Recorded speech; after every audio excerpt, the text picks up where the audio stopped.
자, 우리가 지난주까지 살펴보았던 이 느헤미야 12장의 마지막 부분에서 우리는 이스라엘의 영적인 대부흥이 가져온 복된 결과를 볼 수 있었습니다.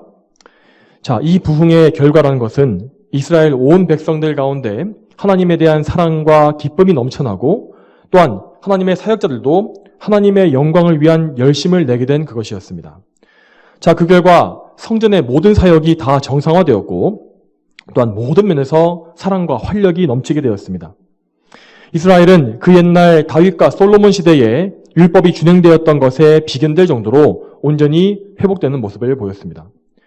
자, 근데 우리가 이 느헤미야서를 어떤 문학적인 부분에서만, 문학 작품으로서만 읽게 된다면 이 12장 말씀이 이 책의 마지막이었을 때 가장 이상적인 그림이 나왔을 것입니다.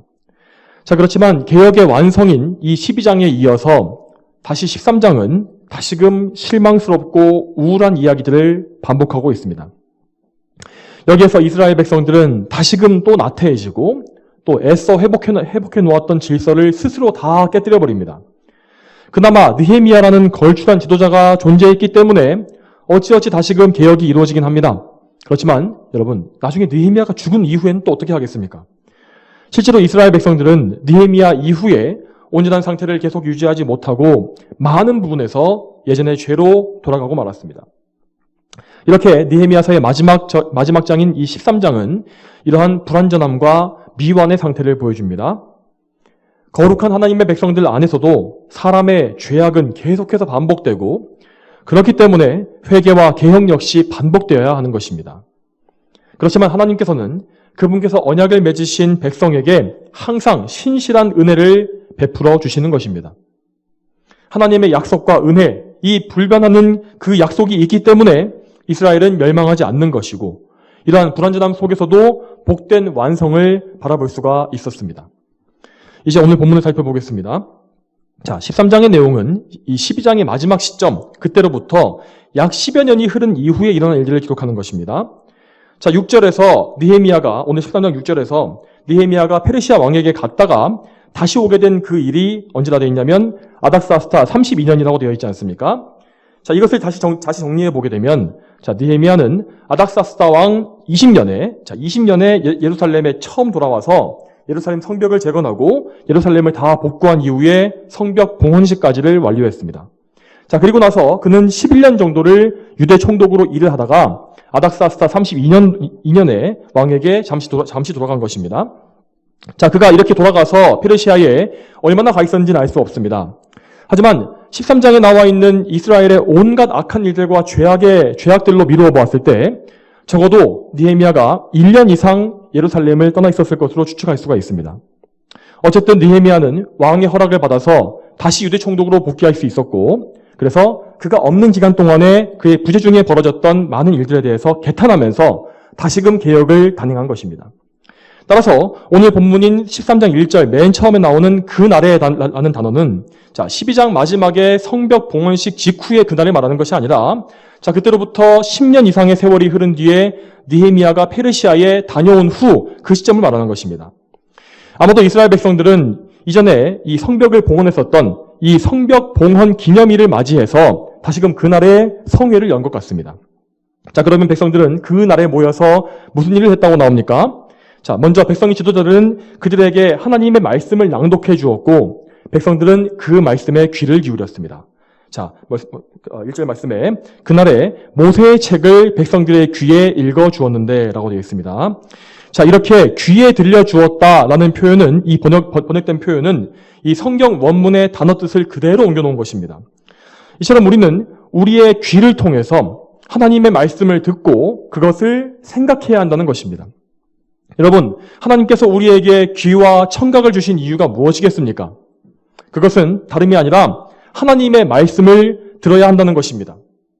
하나님께서는 우리에게 청각을 주셨고 또한 청각을 통해서 소리가 들려왔을 때 그 말을 알아들을 수 있는 지각 능력도 주셨으며 또한 우리가 알아들을 수 있는 인간의 언어로 인간의 말로써 그분의 놀라운 뜻까지 알려주셨습니다. 이처럼 언어와 지각 능력을 통해서 하나님을 알 수 있는 것은 오직 인격적인 피조물인 인간에게만 주어진 놀라운 속성입니다. 여러분, 많은 동물들 중에서 동물들이 참 많지 않습니까?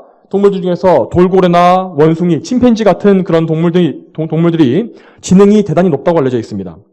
그렇지만 그렇다고 해도 그들의 지능이 높다고 해도 그것들은 인격적인 피조물이 아니기 때문에 정확한 언어를 구사하거나 이해하고 언어로 소통할 능력이 없는 것입니다. 무엇보다 동물들은 하나님의 말씀을 듣고서 이해할 능력이 없습니다. 하나님을 알고 믿을 능력이 없습니다. 왜냐하면 인간 이외의 모든 피조물들은 하나님의 형상으로 지어진 인격적인 존재가 아니기 때문입니다. 하나님의 형상으로 지어진 이 인간은 하나님의 말씀을 들음으로써만 살 수가 있고 하나님께로부터 생명을 공급받으며 하나님과 교제해야만 하는 존재입니다. 반면 동물들은 먹이를 먹고 잠을 자고 배설하는 이런 활동만으로 충분히 살 수 있습니다. 하지만 인간의 생명은 하나님의 말씀이 없이는 결코 유지될 수가 없는 것입니다. 우리 예수님께서도 신명기의 말씀을 인용해서 이렇게 말씀하시지 않았습니까? 사람이 빵으로만 사는 것이 아니라 하나님의 입에서 나오는 모든 말씀으로 살 것이다. 반대로 말하면 하나님의 말씀을 듣지 않는 자들은 생명이 없는 자들이고 인간으로서 가장 근본적인 고귀함을 다 잃어버린 채 짐승과 같이 사는 자들이라는 의미가 되는 것입니다. 정말 이 말 그대로 하나님이 없는 인간은 동물들과 다를 것이 없습니다. 하나님과 단절된 인간은 오히려 동물보다 더 못합니다. 하나님께서 미워하시는 죄만을 행하게 되고 오직 이 땅의 것들만을 추구하고 자기의 몸을 위해서만 힘쓰는 그런 동물적인, 어쩌면 동물보다 더 악한 그런 삶을 살게 되는 것입니다. 여러분, 여기서 더 문제는 우리 그리스도인들 역시, 우리 성도들 역시 그런 상태에 가까워질 때가 분명히 있다는 것입니다. 우리가 죄에 빠지거나 영적으로 나태해지고 하나님과 관계가 멀어지게 되면 우리 역시 하나님 말씀을 사모하지 않게 되고 그래서 몸을 위한, 우리의 육신을 위한 온갖 일들에만 몰두하게 될 때가 분명히 있지 않습니까? 여러분, 그렇지만 그럴 때마다 우리는 우리의 죄악에 더 깊이 빠질 것이 아니라 곧장 하나님을 찾고 구해야 합니다. 영적인 갈급함을 가지고서 하나님의 말씀을 찾고 그 말씀을 먹어서 새 힘을 얻고 하나님께 나아가야 하는 것입니다. 자, 오늘 본문에서도 죄에 빠져버린 이스라엘 백성들이 행했던 일은 하나님의 말씀을 선포하고 그것을 듣는 그 일이었습니다. 그들은 그 선포된 하나님의 말씀에 비추어 보았을 때 그 말씀에 비추어서 자신들에게 어떤 죄와 허물이 있는지를 살펴보고 있었습니다. 자, 그 결과 그들은 자신들의 죄를 발견하고 회개해서 하나님의 말씀에 순종하게 되는 열매를 맺고 있습니다. 자, 오늘 본문을 이어서 보겠습니다. 1절 후반부부터 2절까지의 말씀입니다. 이렇게 나와 있습니다. 그 책에서 암몬 사람과 모압 사람은 하나님의 회중에 영원히 들어올 수 없다고 쓰여 있는 것을 발견하였으니 이는 그들이 이스라엘 자손을 빵과 물로 맞아들이지 아니하고 오히려 그들을 대적하고 발람을 매수하여 이스라엘을 저주하게 하였으나 우리 하나님께서 그 저주를 축복으로 바꾸어 주셨기 때문이다. 이 말씀에서 맨 처음에 나와 있는 그 책이라 하는 것은 신명기를 말하는 것입니다. 모세오경 중에서도 신명기입니다. 그리고 2절에 나와 있는 요약되어 있는 이 내용은 신명기 23장 3절부터 6절까지 나와 있는 말씀을 요약한 것입니다. 자, 이 신명기라는 책은 이 40년의 광야 생활이 다 끝나고 가나안 땅 입성을 앞둔 이스라엘 백성에게 모세가 행했던 고별 설교라고 할 수 있습니다. 자, 그래서 신명기에는 약속의 땅에서 본격적으로 살아갈 때에 이스라엘이 반드시 기억하고 순종해야 할 각종 경고와 교훈들이 가득 들어 있습니다. 그래서 오늘 본문에 나와 있는 이 이스라엘 백성들 역시 자신들의 선조들이 선포했던 또 들었던 그 신명기의 말씀을 들으면서 그들이 어떻게 하면 이 약속의 땅에서 하나님 말씀에 순종하며 살 수 있을지를 깊이 생각한 것입니다. 그리고 그러던 중에 그들은 신명기 23장에 해당하는 구절에서 그들의 죄악이 무엇인지를 알게 되었습니다. 이렇게 말씀을 듣고 나서 그들의 순종은 참으로 즉각적이며 단순했습니다. 3절 말씀에 이렇게 나와 있습니다. 그들이 율법을 듣고 섞인 모든 무리를 이스라엘로부터 분리하였다. 자, 물론 이 말씀은 매우 간략하게 써있기 때문에 정확히 그들이 어떤 일을 한 것인지는 알 수 없습니다. 하지만 우리가 예전에 살펴보았던 에스라서 10장에서 이 이방 민족들과 통혼한 자들을 어떻게 처리했는지가 나온 것을 그것들을 참고해 보게 되면 이번 말씀에서도 어떤 일이 있었을지를 짐작할 수 있을 것입니다. 이스라엘 백성들은 어쨌든 하나님 말씀에 순종해서 그들이 하나님을 떠나게 만들고 있었던 이방 민족의 해악을 제거한 것입니다. 이스라엘 민족 가운데 들어와 살면서도 여전히 회심하지 않고 개종하지 않고 여전히 이방신들을 섬기고 있는 이방인들을 그들은 색출해내었습니다. 그러한 이방인들은 계속해서 이방 민족의 타락한 문화, 우상숭배의 그 악한 문화를 이스라엘 안에 끌어들이는 그런 통로가 되고 있었고, 또한 이스라엘이 계속해서 탐욕을 품도록 자극하는 역할을 하고 있던 자들이었습니다. 그러므로 이스라엘은 그 이방인들을 단호하게 분리해버린 것입니다. 여러분, 우리가 이제까지 배운 것처럼 거룩함이란 것은 구별됨, 분리됨을 의미하는 것입니다. 하나님의 말씀에 따라서 말씀을 기준으로 죄악과 분리하고 세상과 분리되는 것, 그리고 하나님을 위해서 자신을 세상과 분리하고 구별하여 헌신하는 것, 그것이 바로 거룩함인 것입니다. 자, 이렇게 함으로써 이스라엘은 모압과 암몬의 영적인 위협, 그런 더러운 것들을 제거하는 영적 개혁을 한번 완수했습니다. 자, 그리고 이어지고 있는 4절부터 9절까지 말씀에서는 이 1절부터 3절까지의 개혁 사건의 발단이 되었던 느헤미야의 행동이 무엇이었는지를 볼 수가 있습니다. 먼저 4절과 5절을 보겠습니다. 이 일이 있기 전에 우리 하나님의 성전 방들을 관리하고 도비야와 가까이 지내던 제사장 엘리야십이 도비야를 위해 큰 방을 마련해 주었으니 그 방이 이전에는 레위 사람들과 노래 부르는 자들과 문지기들을 위한 곡식 제물과 향품과 기물들과 곡식의 11조와 새 포도주와 기름과 제사장들을 위한 헌물들을 넣어두는 곳이었다. 자, 이스라엘 전체가 이렇게 모압과 암몬을 분리하는 사건이 있기 전에 제사장 엘리야십이 암몬 사람 도비야에게 성전의 방을 내어주는 이런 사건이 발각되었다는 것입니다. 이 엘리야십이라는 사람은 제사장 중에서도 대제사장이었고 성전의 모든 일들을 총괄할 수 있는 권한을 가지고 있었습니다. 그런데 사실 이 성전의 방 하나하나를 관장하는 것은 레위인들이나 일반 제사장들에게 맡겨진 임무였습니다. 그런데 엘리야십은 자신의 권한을 더 확장시키고 남용해서 자신의 가장 큰 권한을 이용해서 성전의 시설을 사적으로 유용하는 큰 죄를 지은 것입니다. 그는 느헤미야가 페르시아 왕에게 잠시 돌아가 있었던 때를 틈타서 이처럼 대담한 범죄를 저질렀습니다.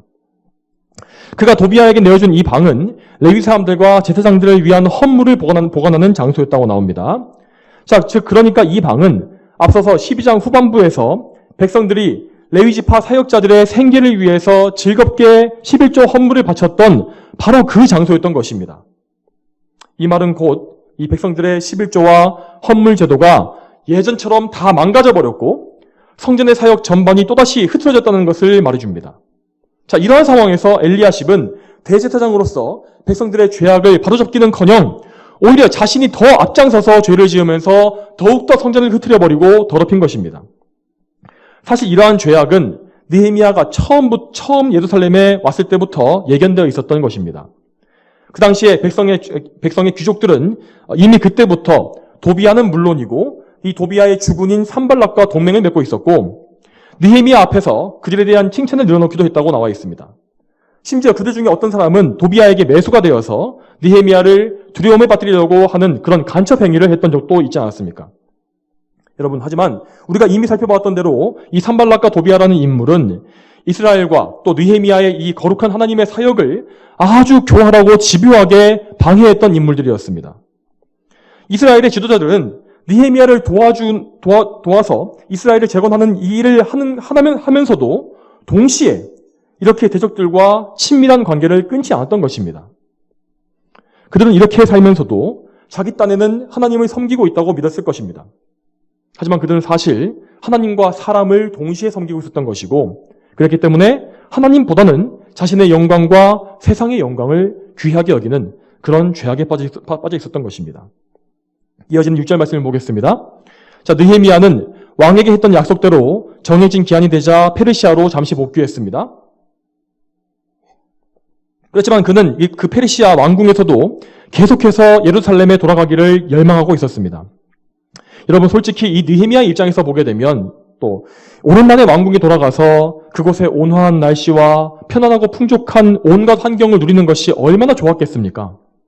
그렇지만 그는 세상의 죄악된 영광을 잠시 누리는 것보다는 하나님의 백성과 함께 고난받는 것을 더 즐거워했던 것입니다. 그래서 그는 어느 정도 시간이 흐른 뒤에 다시 아닥사스다 왕에게 부탁해서 예루살렘으로 돌아오게 됩니다. 그리고 그렇게 어렵게 다시 돌아온 예루살렘에서 그는 이런 엘리야십의 끔찍한 범죄 행위를 발견하게 된 것입니다. 이 도비아는 암몬 사람으로서 이 본문 1절에서 본 것과 같이 하나님의 회중에 영원히 들어올 수 없는 자였습니다. 자, 그런데 도비아는 그 암몬 사람들 중에서도 하나님께 버림받은 그 백성 중에서도 가장 하나님을 많이 대적하는 최악의 인물이 아니었겠습니까? 그러므로 도비아는 그 출신 민족이나 행한 죄악을 다 보았을 때 절대 성전에 발을 붙일 수 없는 자였음에도 불구하고 심지어 그를 위해 성전 안에 방이 마련되었다는 이 사실은 정말 기가 막힐 노릇이었습니다. 이처럼 엘리야십은 이스라엘의 원수와 손을 잡았고 여기에 더해서 또 나중에 보면 나오지만 그들의 집안과 사돈지간을 맺은 것까지 나오고 있는 것을 볼 수 있습니다. 자, 그런데 다시 느헤미야 입장에서 보게 되면 자, 인간적인 관점에서는 느헤미야가 이 산발락과 도비야 그리고 엘리야십에게 대적하는 것은 상당한 위협이 따르는 일이었습니다. 자, 분명히 도비야의 주군인 산발락은 느헤미야의 관할 구역인 유대 땅보다 더 큰 상위의 구역, 그러니까 강 건너의 모든 영지를 다 맡고 있는 권세 있는 총독이었지 않습니까? 그렇기 때문에 그는 느헤미야를 얼마든지 위험에 빠뜨릴 수 있는 힘이 있는 자였습니다. 그렇지만 느헤미야는 오직 하나님만을 두려워하는 사람이었습니다. 산발락과 도비아와 같은 사람들은 분명 이스라엘의 대적자요 하나님의 원수였기 때문에 느헤미야는 결코 그 하나님의 원수들과 타협하지 않은 것입니다. 그들은 물론 이 세상적으로는 느헤미야보다 더 위의 권세를 가지고 있는 자들이었습니다. 그렇지만 그들은 자기의 맡은 그 권세를 하나님을 섬기는 데 사용한 것이 아니라 하나님을 대적하는 데 사용한 자들이었기 때문에 느헤미야는 그들의 권위에 복종하지 않은 것입니다. 느헤미야는 오직 하나님을 향한 열심만을 가지고서 그분의 임재가 있는 거룩한 성전, 하나님의 집을 깨끗하게 하는 일에만 몰두하고 있습니다. 그는 거룩한 분노에 휩싸여서 곧장 도비아의 방으로 들어갔습니다. 그리고 그는 어떤 사람들을 불러서 레위인들을 불러다가 그 짐들을 옮겨 내놓은 것이 아니라 말 그대로 그 즉시 모든 것을 다 방 바깥으로 내던져 버렸습니다. 이러한 행동은 결코 과격하거나 죄악된 분노로 인한 것이 아니었습니다. 그는 참으로 죄가 없는 거룩한 분노를 품고 있었고 하나님의 영광을 가리고 모욕하는 더러운 것들을 미워하는 마음으로 모든 것을 다 내던져 버린 것입니다. 여러분, 그런데 이러한 느헤미야의 행동을 우리가 성경 다른 말씀에서 많이 보았던 것 같지 않습니까? 나중에 우리 예수님께서도 성전에 들어가셨을 때에 느헤미야처럼 성전을 더럽히는 것들을 내던져 버리시지 않았습니까? 이 느헤미야의 행동은 나중에 우리 주님께서 성전을 정화하셨던 사건의 예표라고 할 수 있는 것입니다. 예수님께서는 이 공생의 초창기와 그리고 고난받으시기 직전에 총 2차례 성전을 정화하시는 사역을 하셨습니다. 예수님은 그때에 성전이 이 제사장들에 의해서 더럽혀진 것에 크게 분노하셨고 느헤미야가 그랬던 것처럼 장사하는 자들을 내쫓으시고 그들의 상과 의자를 뒤엎으셨습니다. 또 말씀하시기를 내 집은 기도하는 집이라고 불릴 것이다 라고 기록되었는데 너희가 그것을 강도들의 소굴로 만들고 있다 라고 말씀하셨습니다. 이 일로 인해서 예수님은 제사장들과 바리새인들에게 미움받게 되었습니다. 하지만 그분은 거기에 전혀 개의치 않으셨습니다. 그러한 예수님의 열심을 본 제자들은 주님의 집을 위한 열심이 나를 삼킬 것이다 라고 기록된 말씀을 떠올렸다고 했습니다. 그 정도로 예수님은 놀라운 열심과 분노로 하나님의 영광을 위해 싸우셨던 것입니다. 이와 같이 느헤미야는 성령 충만한 가운데 거룩한 분노를 품었고 사악한 도비야와 그에게 속한 모든 것을 성전 바깥으로 다 내던져 버렸습니다. 그리고 9절 말씀에 이어서 그는 제사장들을 불러서 그 방을 정결케 했으며 다시금 성전의 기물들을 방에 돌려놓음으로써 성전을 정화했습니다. 분명히 그리고 느헤미야의 이런 단호한 행동은 백성들에게 알려졌을 것입니다. 그래서 그 뒤에 이어진 성회에서 이스라엘은 하나님의 말씀을 따라서 암몬과 모압 사람들을 이스라엘에서 완전히 제거하는 계획 역시 단행할 수가 있었던 것입니다. 자, 여러분, 그럼에도 불구하고 아직 이스라엘에는 그동안 벌어진, 그러니까 느헤미야의 부재 중에 벌어졌던 수많은 죄악과 허물들이 가득했습니다. 오늘 본문에 이어지는 13장 10절부터 31절까지 느헤미야는 계속해서 이스라엘의 죄와 끊임없이 싸우고 개혁하는 일을 반복하고 있습니다. 그 나머지 내용들은 앞으로 수요 예배 시간에 계속해서 살펴보도록 하겠습니다. 자, 이제 오늘 말씀을 좀 더 우리에게 구체적으로 적용해 보겠습니다. 자, 오늘 이 본문에서 이스라엘 백성들이 그러했던 것처럼 우리는 항상 하나님의 말씀으로 돌아가야 합니다. 하나님의 말씀을 들음으로 우리의 죄를 깨닫고 회개하며 순종하는 그런 거룩한 열매를 맺어가야 한다는 것입니다. 자, 그러므로 우리는 우선적으로 이렇게 강단에서 선포되는 말씀을 들을 때에 오늘 이 시간에 내게 하나님께서 말씀하고자 하시는 것이 무엇인지를 깨닫길 원하는 그 마음으로 말씀을 들어야 한다는 것입니다. 여러분, 예수님께서는 우리의 큰 선지자이시고 그 선지자이신 예수님께서는 오늘도 그분의 백성 우리에게 말씀하고 계십니다. 예수님의 선지자 사역은 성령님으로 말미암아 그리고 택하신 사역자를 통하여 이루어지고 있습니다. 따라서 우리는 이렇게 함께 모여 예배하는 일에 항상 열심을 내어야 하고 또한 그 예배 시간에 하나님께로부터 나오는 말씀을 깊이 사모해야 하는 것입니다. 그리고 여러분, 우리는 이 예배 시간 이외에도 날마다 성경 말씀을 묵상하며 하나님의 뜻을 구해야 합니다. 이 성경 말씀은 여러분, 이 세상의 그 어떤 책들과도 비교할 수 없는 절대적인 책입니다. 유일하고 가장 절대적인 높은 권위를 가진 책입니다. 물론 우리는 아주 친숙하고 또한 습관적으로 성경을 읽어야 마땅합니다. 하지만 동시에 늘 새로운 기대감과 신선함을 가지고 말씀을 대할 수 있어야 합니다. 또한 하나님을 경외하는 마음으로 또한 하나님께 전적으로 의지하는 가운데 이 말씀을 읽어야 합니다. 여러분, 우리에게 말씀을 가르치고 깨닫게 하시는 분은 바로 성령님이십니다. 만약 우리가 성령님의 도우심이 없이 말씀을 읽게 된다면 우리는 이 말씀을 정말 많이 읽고 그래서 처음부터 끝까지 다 암기하는 수준에 이른다 할지라도 결코 여기에서 영적인 유익을 얻을 수가 없는 것입니다. 또한 성도 여러분, 이렇게 말씀을 열심으로 읽으시는 가운데에 접하시는 가운데에서 항상 이 말씀에 대한 사모함이 식어지는 것을 경계하시길 바랍니다. 여러분, 우리의 신앙생활이라는 것은 평생에 걸친 긴 여정입니다. 물론 우리의 인생, 이 세월은 앞으로 우리가 들어갈 영생에 비해서는 정말 너무 비교할 수 없이 짧은 것입니다. 하지만 어쨌든 우리의 인생은 정말 온갖 종류의 어려움과 고난과 힘든 일이 가득한 긴 싸움이 될 것입니다. 그래서 우리의 이런 신앙 여정 속에서는 하나님을 사랑하는 마음이 식고 말씀을 사모하는 것도 없어진 듯이 보이는 그런 날들이 반드시 오게 마련입니다. 그런 날들에 우리는 어떤 별다른 기대감이 없이 예배에 참석하게 되고 설교 시간에도 계속 그 말이 그 말 같고 그렇게 뭔가 시큰둥한 그런 때가 올 수가 있다는 것입니다. 그런 위기의 때는 우리가 성경책을 펴서 읽어보아도 계속해서 지루하고 말씀이 눈에 안 들어오는 그런 때가 있습니다. 자, 물론 우리는 연약한 사람입니다. 우리는 또 죄인이기 때문에 시시때때로 이러한 침체의 상황을 겪을 수가 있습니다. 여러분, 그렇지만 그러한 침체 상황은 결코 길어지거나 깊어져서는 안 될 것입니다. 그 존 버넷의 철로역정을 보게 되면 이 주인공인 크리스찬이 곤고의 산을 오르는 중에 이 산 중턱에 있는 정자에 앉아서 휴식을 취하는 장면이 나옵니다. 그는 처음에 좀 힘든 마음에 이 힘든 몸 때문에 잠깐만 쉬려고 앉았다가 그만 깊은 잠에 빠져버렸고 결국 깊은 밤이 될 때까지 여정이 지연되고 말았습니다. 더 심각한 것은 그가 자던 중에 하나님께 받았던 두루마리를 떨어뜨리고 말았다는 것입니다. 어쨌든 그는 잠에서 깬 후에 다시 길을 떠났는데 한참을 길을 가던 중에 품속에 두루마리가 사라진 것을 알게 됩니다. 결국 그는 눈물을 흘리면서 다시 먼 길을 되돌아가야 했고 정자에 다시 도착해서야 잃어버린 두루마리를 되찾을 수 있었습니다. 자, 여러분, 존 버넷이 이 이야기에서 말하고 있는 것은 성도가 영적인 깊은 잠에 빠졌을 때 일어나는 일들에 대한 것입니다. 크리스찬이 여기서 가지고 있었던 두루마리는 성경, 곧 하나님의 말씀인데 이것은 성령 하나님께서 그에게 직접 부여해 주신 것이었습니다.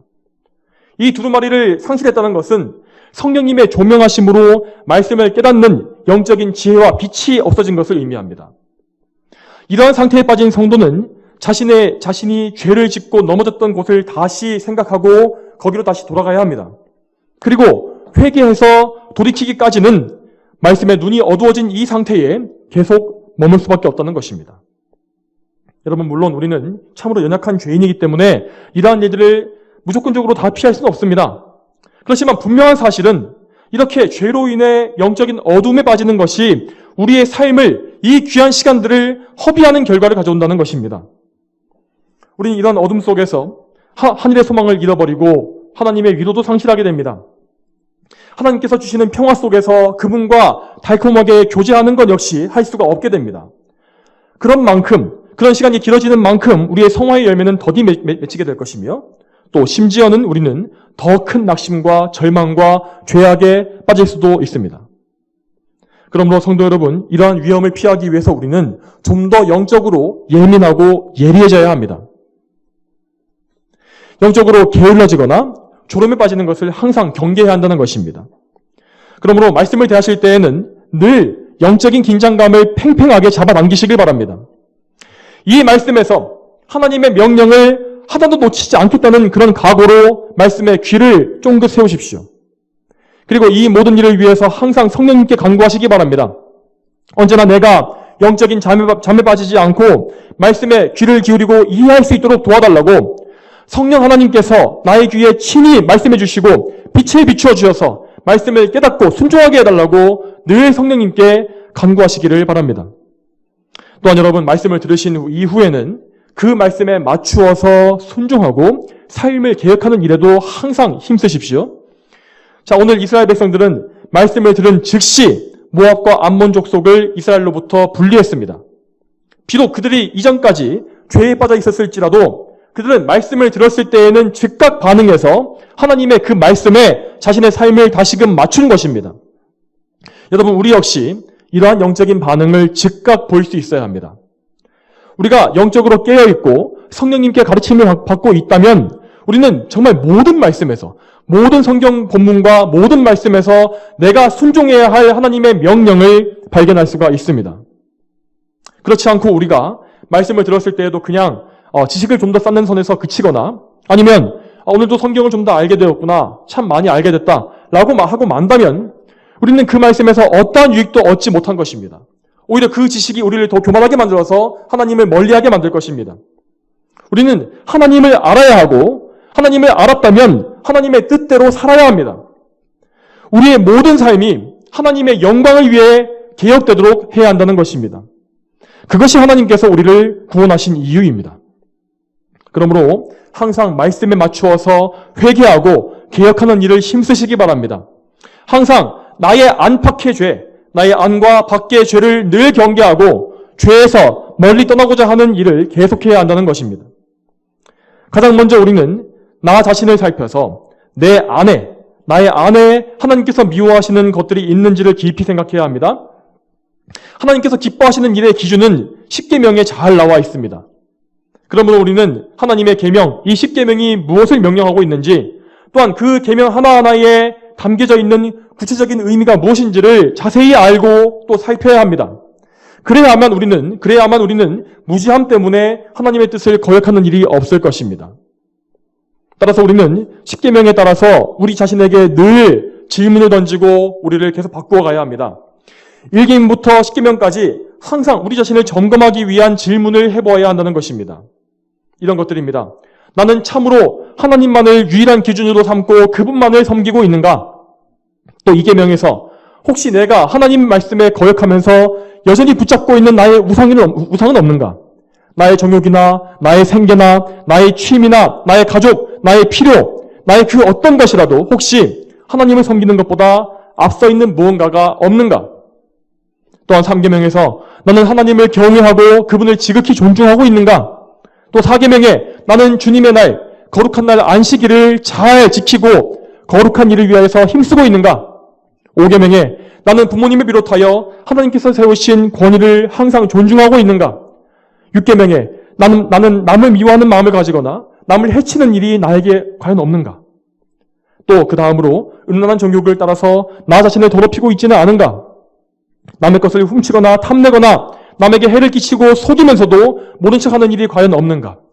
또한 내 속에는 거짓되고 진실하지 못한 것은 과연 또 없는가? 또 내게 하나님께서 주시는 것들에 만족하지 못하고 탐욕을 부리는 그런 욕심이, 정욕이 과연 없는 것인가? 이러한 것들을 계속해서 우리 인생 속에서 생각하면서 어떻게 하면 나의 몸과 영혼으로 하나님을 영화롭게 하고 기쁘시게 할 수 있을까? 그것에 우리의 삶 전체를 집중해야 합니다. 이렇게 먼저 나 자신을 철저하게 개혁하고 복종시키는 가운데 우리는 우리 삶의 모든 부분, 나의 밖에 있는 부분들을 하나하나 복종시킬 수가 있는 것입니다. 우리의 가정, 우리의 직장, 우리의 교회, 우리가 속한 곳곳에서 내가 일하고 생활하고 있는 모든 곳에서 하나님의 영광이 드러나게 해야 한다는 것입니다.